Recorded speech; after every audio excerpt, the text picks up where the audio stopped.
Welcome to the Mindset Game podcast.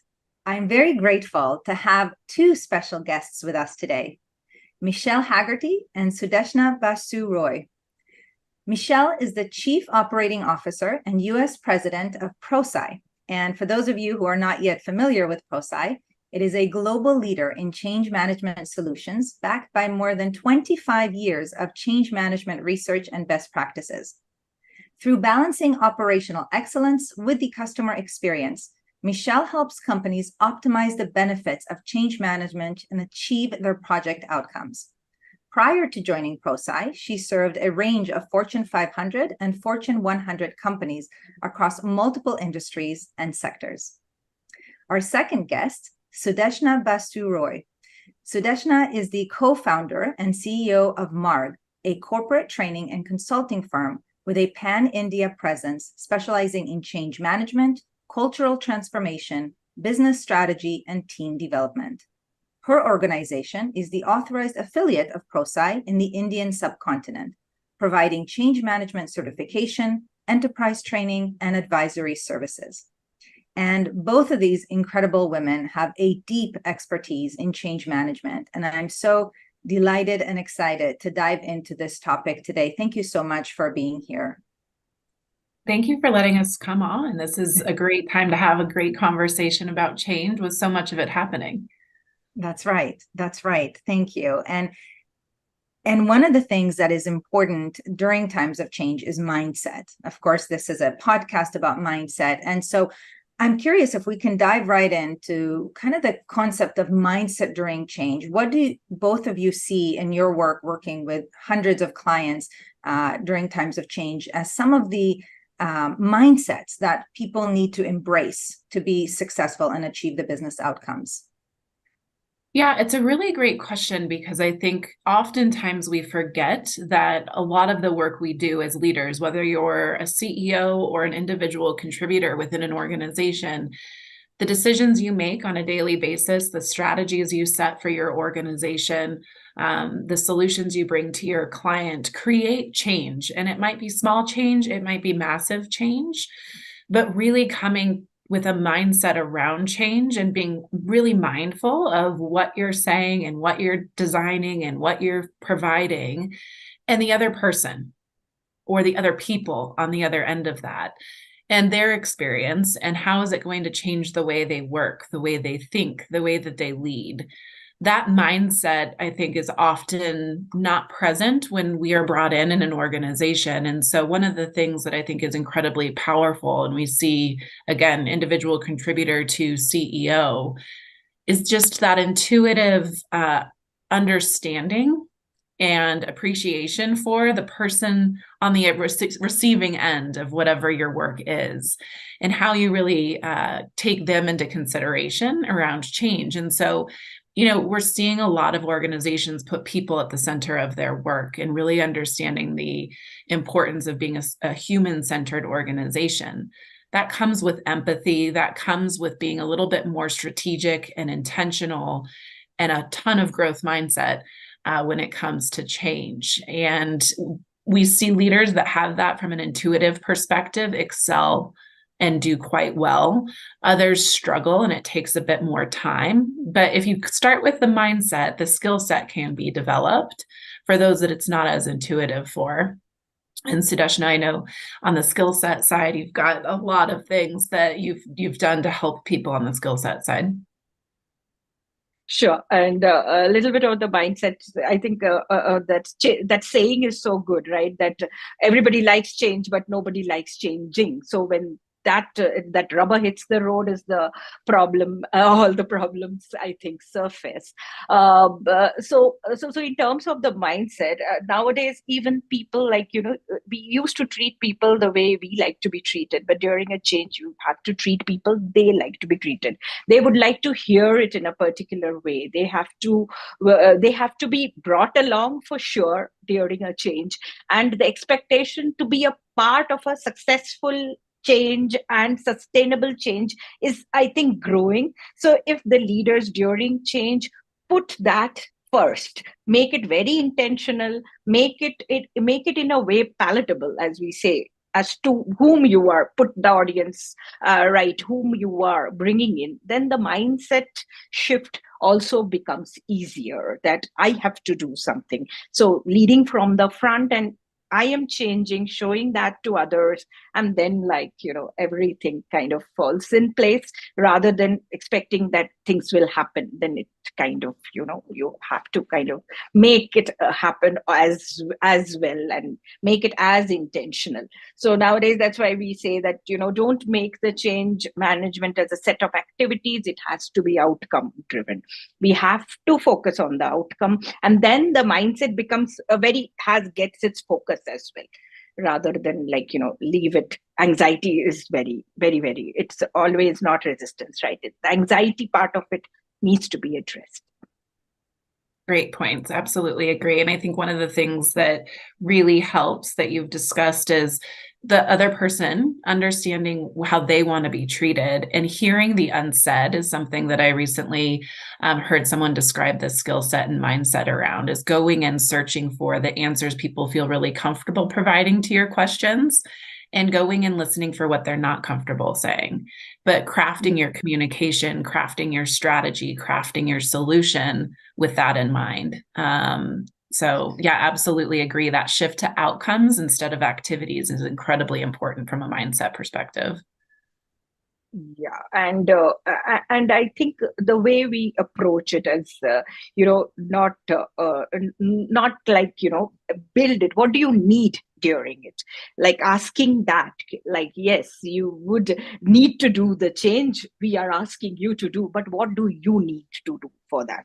Like, and I think everybody would need something more during a change, and be it like men or women, like irrespective of who they are, they would need something more during a change, and getting to know that may create that little difference, or those subtleties will be very, very different, I would say.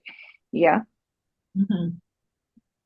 Thank you both. And I think it's so simple in some ways what you're sharing, right? It seems very intuitive to consider who is it that's being changed, if you will, by the change, and to listen, right? To have those conversations, to see what do they need, right? What support systems do they need? How can we make sure that they have the awareness to change, right? The desire, right? That they feel some ownership in the change, right? The knowledge, the abilities, and the reinforcement, which what I'm touching on is the ADKAR model out of Prosci, which is a very, very powerful tool.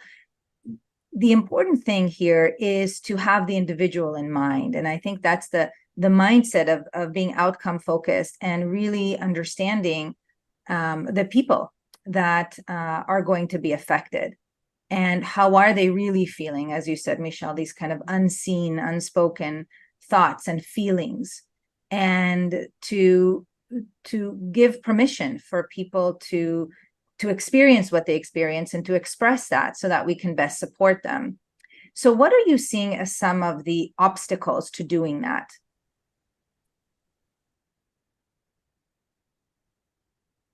So one that I'll share that I think, if I were a listener, I'd be going, that seems great when I have 5 people to change, but what about when I have 5,000 people to change? And so how do you scale individual change? There's a beautiful saying behind Sudeshna that you might be able to read if you've got great eyes, but for the listener, it says, organizations don't change, people do. And so I think it's really that scaling of ADKAR, or that scaling of the individual listening and the individual impact. And you can start to look at it by group. So one of the barriers we often see is just, how do I scale this? And so instead of really taking the time up front to talk about scaling, what ends up happening is you don't do anything, or you do just enough to check a box and check it off of your list. And so when we look at change and we think about the fact that organizations don't change, people do, you can start to scale that thoughtfulness, that listening, that growth mindset, that strategic response to organizations, or rather groups of people within the organization. And I think one of the barriers is not looking at all the different types of groups that you have within your organization. And I know, Sudeshna, you do this a lot of this work with the clients in India. We do a lot of this work, in other areas and other markets directly and through our partners like Sudeshna. And those considerations you need to make about which groups you're focused on. It's not just functional groups within an organization like IT or HR or sales. That's really important.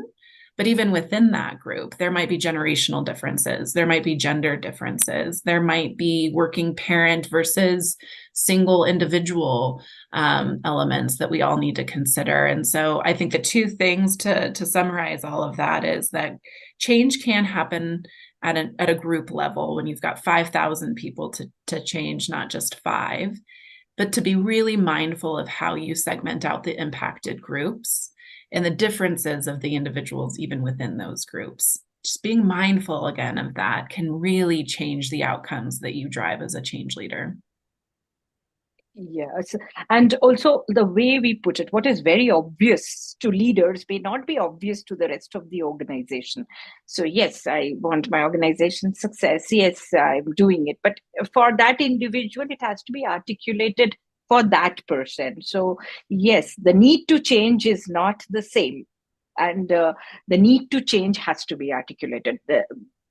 Why now? Why this change? Why now? What will happen if we don't change? So that those things help rather than like, don't you know this is happening? So that's why we say that during the change, if you are not understanding whom you are speaking to and those groups which Michelle is talking about, you will not identify. Maybe I'm something I've just gone through, and then we know that somebody has just gone through something, or that for that person everything else doesn't matter, something, a big life change is going on. So how do we treat that? So yes, very, very mindful. And I think empathy is being recognized as a great trait for a leader. And during change, an empathetic leader makes a best leader. Gone are the days that a charismatic leader will say, hey, let's change, and everybody follows the leader. Now, nobody really follows you unless you do something to show that you are also doing it. So yes, walk the talk for the leaders is very important. And during a change, especially saying, don't you think this is good? Asking, collaborating is very, very important. And if we do not, if we perceive it as something, oh, you will any case do it in spite of what I say, then it becomes your change versus my change. You have to make it their change, our change. So I think that shift has to happen. And barriers occur when those subtleties are, I have to say what I need to say, won't work. You have to speak as their language. You have to be more collaborative. You have to intuitive, you have to understand who's wanting what and what they are going through. If we speak to a group of people who's like, you're landing a change to them who's going through another very critical, maybe structural change, so they won't respond to it. So I think, yes, leaders need to be, the qualities of the leaders during change, I think needs to be like a little up to that way, a little more aware. Leaders need to be first more aware to remove these barriers. And I think that role of the sponsor, that role of a leader needs to be far more pronounced, that removing the barriers should be one of the biggest role in change. Well, thank you both for sharing that, because I think that the idea of looking at change one individual at a time with their own mindsets, right? Every impacted employee has their own beliefs and mindsets, their own life situations, their own abilities and skills to be able to perform the change behaviors, to adapt to whatever the change is. And I think that the importance of having those conversations is really key, as you both said. So the question then is, how do we do it? How do we do it? How do we assess what are some of these barriers, especially when sometimes people may not share the truth of how they're feeling for fear of being perceived as somebody who's not change ready or pro the change. And also the time issue. You've got many leaders that are overwhelmed. They may have many direct reports or many things on their plate. And the thought of having individual conversations to help people to express how they feel and what's happening with them might be just not doable in their perception. So how can you address some of those concerns? So I'm all about shortcuts. So I'm a working mother. I've got 3 children. Life is very, very full. And so even, when you're at an organization as a leader, whether, that you bring your whole self, and whether that's children and a family or high involvement in your community, a lot of people in the world today don't have extra time, or the extra time we do have, we fill. So where are those shortcuts? And one of them, I think, is leveraging the tools around you, and really making sure you know what are the resources out there. So a couple of things that Prosci provides: the research. So looking at the research to say, okay, I have an ERP implementation that's going out, and we're investing X amount of dollars. 90% of the people impacted are going to have to change the way that they work every single day. The leader can say, here are the impacted groups that we know that are coming, and working with someone to do that that's closer to the work and understands those impacted groups. But the tool and the hack here is research already done for you, right? So Prosci offers that. A lot of other organizations offer such valuable and rich insight into what's going on for that impacted group. Maybe you have a group of, Gen Z people within HR that are going to be impacted by the change. So what research is out there about the way that Gen Z wants to be communicated to? What research is out there about the way they experience change and how they want to be actively involved in that change? Prosci brings that, but a lot of other organizations do as well. And so I would say leverage the information and the tools around you. You don't have to do it all. And I think as change leaders, sometimes intuitively we pick up everything around us and try to carry it all the time. And so let that go. Let that kind of fall to the wayside from a mindset perspective, and leverage more of the tools around you, the resources or the organizations like Prosci and Marg and others that can help you identify your impacted groups, what they might be thinking, how they experience change, and then create a strategy and a plan to address all of that. You don't have to go it alone. And oftentimes that's one thing we see leaders do. I'll go it alone. I've got it. I can do it all. Typically in change, that's not a winning strategy. Yeah, and I think the impact of change now, at currently we are having complexities, a lot of layers around it. It is not one thing you are touching all of the whole role. You're not saying it is just a system change. It's no longer just a process change.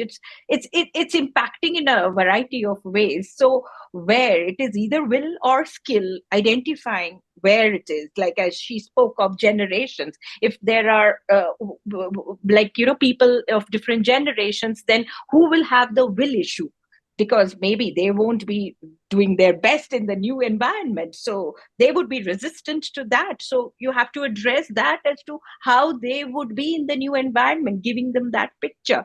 Whereas with the Gen Z, maybe skill will be very fast, so for them that will not be a problem, but the skill set may be something which we would have to kind of really work. So AD or KA, identify up front, and then work on which change will be different, everything, and leverage, absolutely leverage. And how are you with the genders in the organization? More women, more men. Men may like to hear where it is done before, or that kind of a data point, or a women would like to be more precise as when it is hitting us, which time of the year, what time of the month, and what exactly is going to happen. Meaning more precise, they would be maybe the requirement from a women's perspective. So maybe we would soon have more data around it to prove. But yeah, you have to understand what's that group looking like, and be more familiar to that, and leverage everything around you. And I think nobody would be really not wanting to do it. It is just that anxiety to handle and be transparent as much as possible. This is going to happen. This is not going to happen. I don't know. During pandemic, I've seen so many leaders do that. I don't know. Saying that is so very difficult for a top leader. I don't know what will happen tomorrow, but let us figure it out is a big thing for a leader to say. It's no longer that time that the leader will have all the answers. He or she is not the only one in the room having all the answers. We'll all figure it out. So I think that becomes that hour from mind change to our change. And I think barriers can remove, and everybody takes ownership that it's our change. Yeah. So thank you both for sharing this. I think that it is really important to access, as you said, Michelle, the resources, the tools, the research. And, Sudeshna, I agree 100% that the perspective, the mindset of collaboration is really important. And so one of the things that I heard yesterday when I was actually facilitating a change management training for a group in California, a group of key executives, is that one of the female executives there shared that she often feels guilt because, there is so much pressure to handle things at work and also, of course, at home. And when she's not focused on one, she feels guilty about the other. Of course, this could be for both genders. I'm curious about kind of this concept of bringing our whole self to work and really being mindful of the mindsets that people are bringing into work and the emotions that they bring into work for change success. What are you seeing in the research around, or even in your experiences with clients around the, let's say, even the gender gaps when it comes to change? So this is we're going to go down a lot of, I think, really interesting paths here, because there's a lot to say that especially between men and women, we experience change differently. And that's not a bad thing, that it actually can be quite powerful if we understand the differences and speak to those differences and leverage the strengths of both. And so there's more and more research coming out about some of the strong superpowers that women bring during times of change: active listening, empathy, having growth mindset, some of the intuitive, more feminine qualities. And then there's a lot of strength that come from male counterparts as well, around being able to come in and say, okay, I see all of the points. I can make the decision on, what direction to go, whether it be more logic. Typically, I will say, is more the logical side, where the women bring the full picture to say, logically, that might be the path, but have we asked the right questions to make a full decision?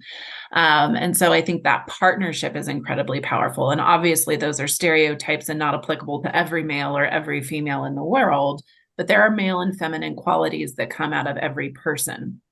And so leveraging that and not labeling, right? So oftentimes I'll walk into a room and people will say, how are your kids? And our CEO will walk into the room and they'll say, how's your golf game? Instead, maybe thinking about the whole person. So Michelle, I'd love your opinion on what do you think we need to do with these data points? And I'm going to bring logic and empathy and a lot of questions into that conversation. Whereas my male counterpart and business partner is going to bring a lot of logic and really seeing those data points very differently and saying, this is a direction I would take. Neither direction is wrong. Both are probably right. How do we combine and leverage the power of both? So I think that's really important when you consider bringing the whole person, not just what you assume they're going to say or assume about, who they are, but really listening and asking the questions and then getting both perspectives in every discussion or where possible to say, the best answer is both answers potentially. And how do we leverage that to our strength and knowing, what's someone's superpower, let's play to that as much as we possibly can. And where they're not as strong or where they don't have as much experience, let's continue to invest and grow those capabilities, those mindsets and those skills with someone else that brings those superpowers. So I think change is done very, very well when leaders lock arms and come in it together and really bring a whole perspective from every angle rather than, she's probably really good at this change because she has this set of experience. He's probably really good at that change because he has a different set of experiences. True and, there's a huge and there, that maybe Yes. there's more to be seen and more to be heard. Yeah. So, what she mentioned in my part of the world, like whenever a person is speaking to me for the first time over phone, will still say Mr. Roy, because it's the CEO. So I'm like, my voice, you heard my voice, right? So, like, I'm still like, they'll say 3 times, sir, sir, sir, before, yeah, oh, she's the CEO also. So, yeah, there are those things which do happen. And guilt is something I think women carry a little more. I always that, oh, this is not done. The not done, the glass half empty is very evident for a woman. So whereas I feel men talking more about the glass half full. So I think both can come together. We can see what is not there, and they can see what is there, and bring it, and make it work very beautifully. Um, Women, at the end of the day, like, I would say, you don't have to prove yourself. You don't have to tell your family how much you love them, or you don't have to tell the workplace, hey, how much I want to do. Yeah, I'm going away. I couldn't do this. Oh, I'm missing this meeting. I mean that picture around of that super woman you are is kind of, I think, very much hyper. It is, people have hyped it so much, and ads have hyped it too much, that you need to be a superwoman to do a lot of things. And I feel that's not necessary. Just be yourself. But what we bring as a person to the table is very important. So in Marg, when we work, when we see the things which we do, we were relooking at our policies. It's more, the needs are more human needs. It is the parent need. You need to be a parent one day. You need to be a daughter or a son one day. So the needs are more human than, oh, she's a girl or she's a guy, and that's why they are having that need. So the needs in the organization, if you would like to make that inclusive workplace which you talk about, needs to be in a way that everybody is kind of, at had that level playing field. So just that women need to be less guilty, less defensive, less, I would say, be apologetic for anything. In the same way, men need to understand also that why is that needed? Why is that women leadership program needed in an organization? So there are things which are also newly coming, which is also hitting them, but you can't also treat that as a very obvious thing. We both are of the same level. Why is she going to a training program? Why am I not? So you need to explain it to that man also. The unequal level playing field has never been there. So this is being done for what? So each needs to know that. So I think nobody has a bad intent of doing something. Anybody has a bad intention, but it I think comes in unless, if it is not explained properly. So yes, as Michelle said, that the best of both can be brought in, and at the end of the day, it is the the leaders make. There are certain things which may be the feminine qualities which we can say, like, of solving problems, resolving conflicts, collaboration is very natural with women, and during change that can be extremely leveraged. And as men will say, data, yeah, bringing in more data points to show that. So it's not, I'm not stereotyping that women doesn't have or men now do have, but yeah, if you can make them work together, nothing like that. Yeah. And I'm grateful for this conversation because, we started off with the importance as part of, mindset during change to really listen to the spoken and unspoken needs, desires, mindsets of every impacted group, be it, different teams and units in the organization, or different generations, different genders, for example, and so on.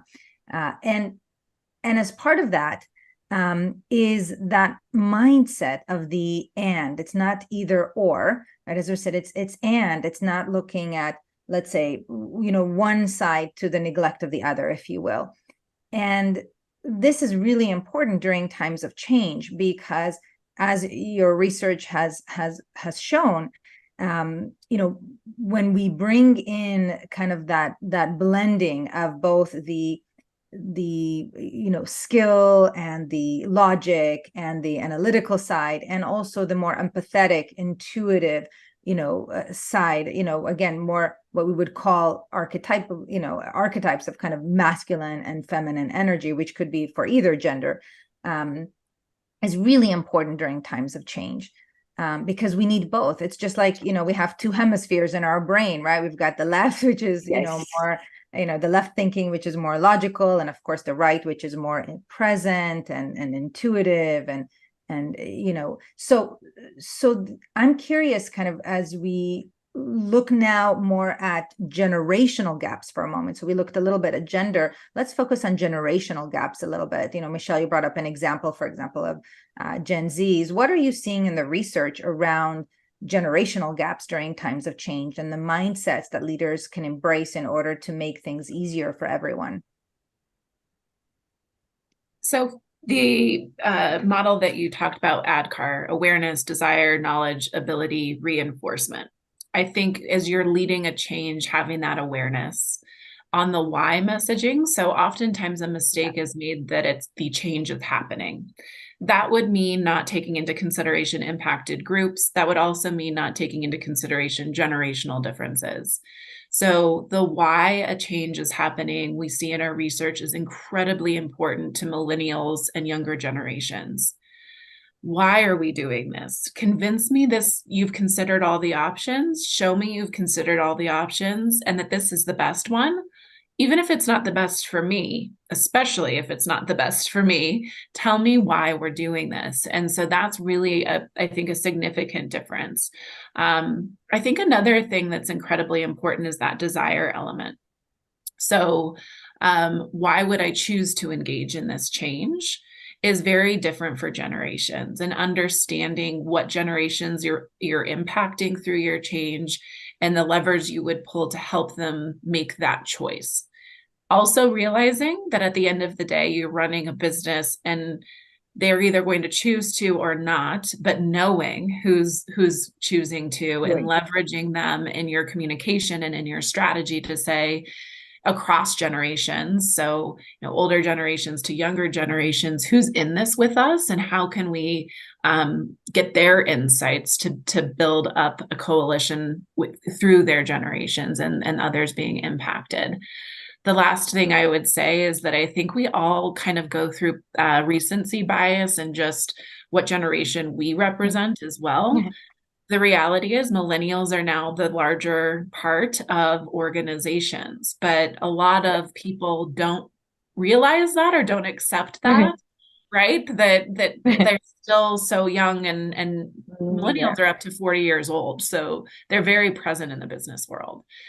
So really understanding them, because realistically, they're probably the majority of the people you're impacting at this point. I think is really important. So knowing the demographics of your workplace or the client that you're working with is incredibly important. And then the why are we doing this? Show me the work is really important for younger generations. The desire is important to everyone. So tell me why I should choose this. And the levers you pull are very different depending on the person that you're working with. Sure, absolutely. And in any, I think in any generation during a change, creating a grapevine or a rumor thing is the worst thing. You should be there before that starts. So yes, everybody wants speed with which the message comes. Millennials want it very fast. I can get it in Instagram, gives me the first photo, I came out and the photo is there. Why do you take 2 days to draft a mail? So you have to understand that you could give something on Slack or give something should come before they start saying, hey, why is there a delay? Because their delay and our delay may have a different meaning. So you don't let that happen. So now it has to be on the face. Communication has to be faster. We need to be more prepared to do that and explain the why it is always important. Maybe the patience is a little also a little different generationally, but I don't know now whom I'll call more patient. So that more or less patience happens with what is changing also. So certain things you're not touching this may happen to our gen as well, and the newer ones will be more okay to let that pass. But for them, that why has to be very clear, and everybody needs the communication. So communication has to be faster, I think, and you need to prepare that in a way that it is more palatable to that generation as to why. And if you do that, well, you are covering everybody. And I think the earlier generation were maybe occupying the managerial and the leadership more. They need to be a little more aware, because most of the things are being all the strategy is sitting there. If so, bring them on board. Meaning, to get that, you need to have them have a say in the whole thing. That makes a lot of difference. They have to be at the table to kind of get things done now.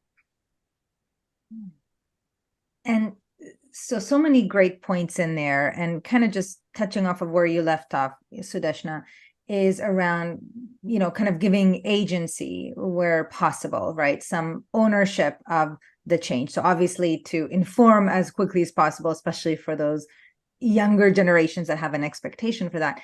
And also to involve people in the change as much as possible. And it seems like we're hovering all around kind of the same essence in this conversation. And what I mean by that is really the individual, having the individual impacted employee in mind, listening to what their needs are again, and having those conversations, maybe asking things like, what's important for you about this, right? To really be able to communicate the change, as you said, Michelle, in a way that's going to align with what is important to those individuals, right? In whatever gender, in whatever generation, in whatever group, if you will, right?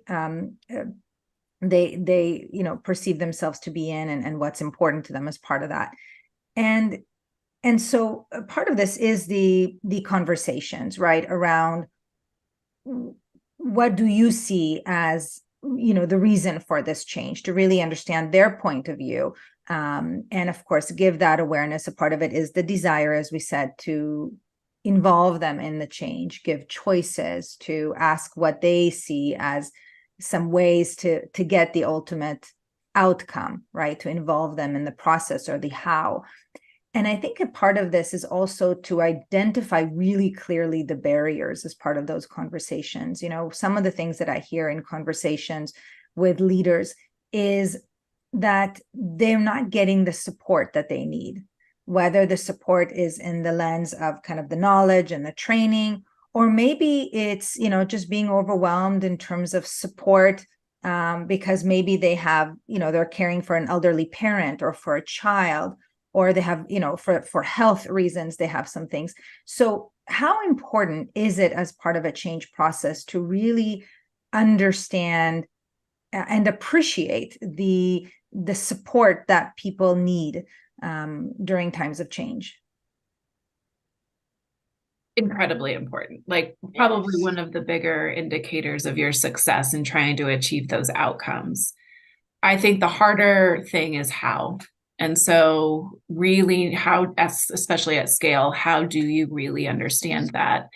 So research says that despite any demographic differences, for the most part, people really want to hear the business case and the business reasons and the business orientation from senior leaders. They want that from the C-level executives within an organization.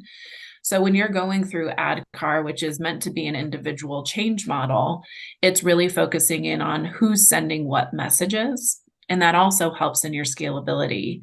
So in terms of removing barriers, you get people to awareness through those executive messages around why now, what if we don't, as an organization.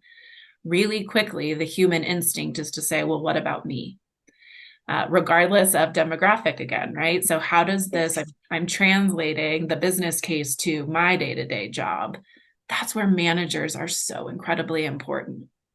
Investing in that will help remove so many different barriers, because Vera, to your point, understanding the whole person. I've got a team of 60. I've got a team of 6. I know 5 of them are caring for elderly people. I know 3 of them are single working parents. I know 1 of them lives paycheck to paycheck, and this has a compensation impact. They know their people at a level that senior leaders or change managers or project managers don't have access to. So they serve an incredibly important role in that translation of business case to what's in it for me. at the employee level. And they are incredibly important in terms of serving as a liaison back to the project team, back to the business, whoever that may be, to say, this is the impact we're seeing. Here are the barriers I'm seeing. Here are the resources we need in order to get through those barriers. And resources don't always mean money or always need additional headcount. It could be a wide variety of things, but understanding who people want to hear from on what topics, and then that leveraging of middle managers is what we've seen through research and through practice, really how you unlock those barriers, regardless of what those might be, professional and personal. I cannot agree more. Managers for us, like that way, definitely. But again, how you interpret the research. I have seen sometimes the change agents or the change leaders treat them as the resistance, treat managers as resistance, and that will just doom the whole thing. Yes, research shows they pose a resistance, but you have to make them your limbs. They are the closest. As Michelle said, nobody would know the people more than their own managers. So you have to give that, empower them during a change to make the things flexible for their people to get that more accepted. So how much of that authentic of themselves they can bring into the manager. So very important for us to treat them as employees, get their buy-in, and before they say, hey, go and change your teams, you are there in for this, you support this, you are fine, you are doing well, and the leader should know that what is he going through or she going through that time. So the leaders need to be managers first and make that happen, and then the managers are given that a little more. Don't treat them as resistance, but treat them as your limbs during the whole thing. And if the managers were once brought in, and give them that extra space. I think ATCAR has that amazing space where you can say that space from D, K, and A, we can make it a little more flexible, where managers are, as you're saying, during a closing, don't give it to this team. During this thing, this is going through a rough patch. Let them, they will come on board. I guarantee a little later. All those things you can kind of do, and this person has to get a new role before the thing changes. So he or she has that information, use it to the maximum, and we can get a lot of barriers removed. Sudeshna, I think you hit on something at the end there that's so important as well, that you've actually got to get them at least to, through awareness and desire, before you ask them to get their teams done. For that, it's more important. Like we say, if the manager sometimes is saying yes, still the individual contributor may not do it. But if the manager says no, the individual contributor will never do it. So, that way, the manager has to be a yes for teams to go through. And this is, again, such an important point, because the mindset of all of those managers, all of those leaders across the board that are influencing others as part of the change is so important. If they don't have the awareness of, again, the change, why now, what's going to happen if we don't, all of that, or some aspect of desire to change, some sense of ownership, choice, agency, and so on, then they're more likely, I would imagine, to radiate doubt, or to, have some kind of lower energy around it, if you will, right? If they don't believe that it's possible, or that it's a good thing for them personally, they may consciously or unconsciously, in their words, in their body language, their tone of voice, they may lead people to have concerns about the change, or to doubt it.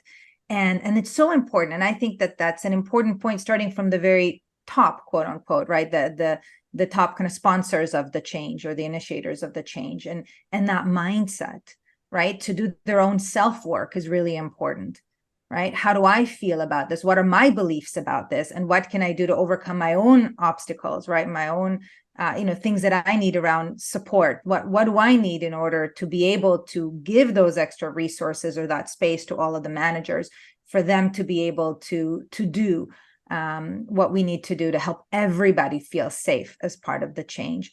And so as we kind of complete our conversation here today, I wonder if we can leave off kind of for each of you kind of just a nugget or kind of a key thought around mindset around change, right? What is the most important kind of tip or nugget that you want leaders of change to walk away with regards to their own mindset and also how to influence other people's mindset during change? So mine would be to really think about your mindset around change from an investment perspective. Oftentimes the resistance to this work or this mindset is, gosh, that seems like a lot of work that I don't have time for and I don't have money for, or whatever that might look like for you and your organization in your situation. But this is very much a pay now or pay later element. And so really thinking through your own mindset, am I in it to pay now or am I in it to pay later? Because, and what I mean by that is this upfront work can be scaled. You don't have to do all of it every time. You don't have to do it all of it your first time, but being more intentional and having a more structured mindset around change upfront will save you so much on the back end or in the midst of change. Or you may choose to have the mindset of not investing upfront. And so when you're in the change and you're seeing that resistance from managers, you're experiencing that resistance or that dip in productivity, the lesser than outcomes. Again, what's your mindset around change? How do you adapt then and say, okay, we chose not to invest upfront in awareness and desire. So now what's the investment we need to make from a knowledge perspective and an ability perspective to get people through this change? So either direction, I would say invest in change. We would advocate you invest upfront, but when you find yourself in the midst of change and maybe you didn't have the opportunity to make that investment upfront, there's still some things that you can do with that more intentional and structured mindset around change. Absolutely. I think change leaders need to be very intentional. Managing change is no longer that stack of activities we need to do. It is outcome focused. What do you want out of it? And that should come.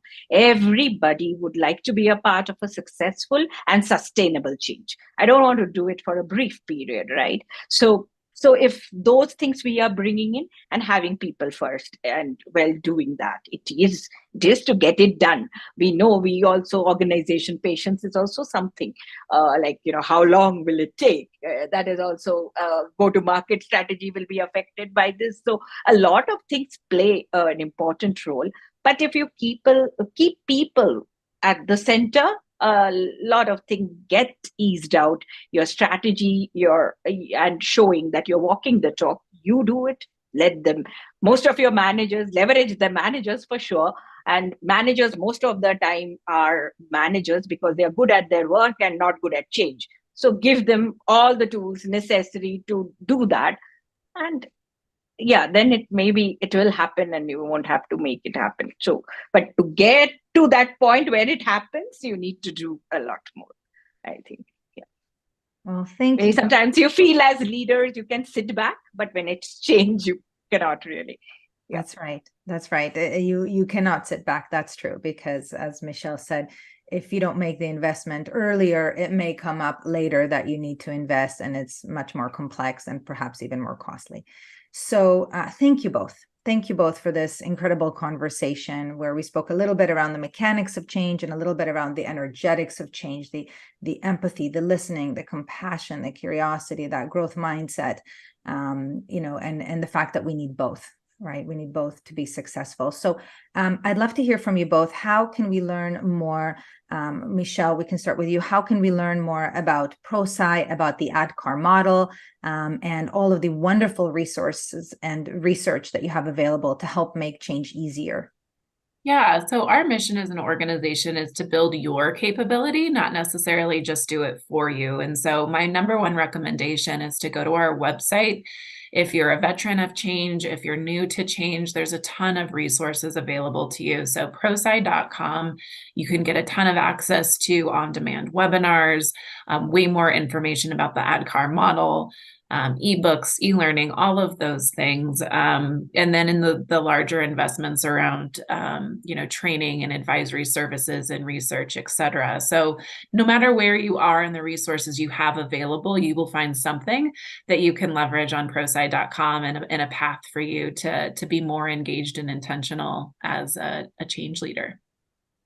Thank you. How about you, Sudeshna? How can we learn more about Marg and all of the wonderful services that your business offers?